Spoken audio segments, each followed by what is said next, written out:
la garniture à pelote. Un fauteuil bridge, on va juste faire une garniture à pelote, on appelle ça. Donc en fait, c'est vraiment, on va juste faire un point de fond et terminer, comme dans les vidéos que je montre sur le fauteuil bridge, la garniture qui vient s'arrêter en pente douce jusque sur la traverse du fauteuil. Sauf que là, j'ai des ressorts déjà. Oui, mais ça ne change rien. Ce n'est pas parce qu'il y a des ressorts que tu dois faire des points. Un fauteuil bridge, c'est un fauteuil qui est déjà assez haut, qui a déjà une hauteur de niveau chaise. Si tu lui ajoutes des points, en fait, ça va lui augmenter sa hauteur d'assise. Et du coup, il risque aussi d'être trop haut. Donc, du coup, sur un fauteuil bridge, on fait toujours une pelote et que ça vienne vraiment jusqu'au bord et que ça s'arrête en pente douce.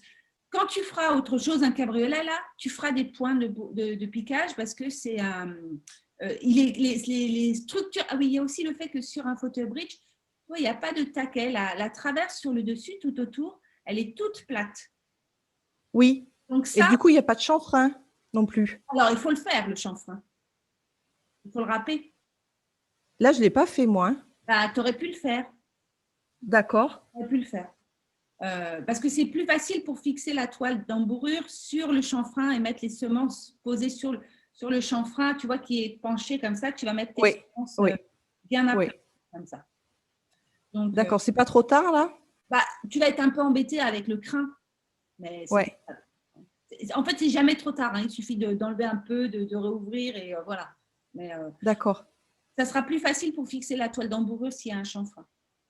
Ok, d'accord. Donc, il faut que je fasse ça. Est-ce que je dois enlever un peu de crin alors?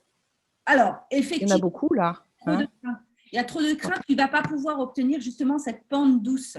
Donc, il faut aussi couper la toile d'embourrure. Il y en a beaucoup trop en dessous. C'est-à-dire que la partie qui rentre dessous doit rentrer maximum de 2 cm. D'accord. Plus tu vas enlever de la toile en dessous et plus ça va être facile de rabattre le crin, de faire le rabattage de la toile. Parce que quand il y a beaucoup de toile dessous, en fait, ça rend la toile beaucoup plus raide. C'est beaucoup plus difficile à faire, en fait. D'accord. Donc, ok.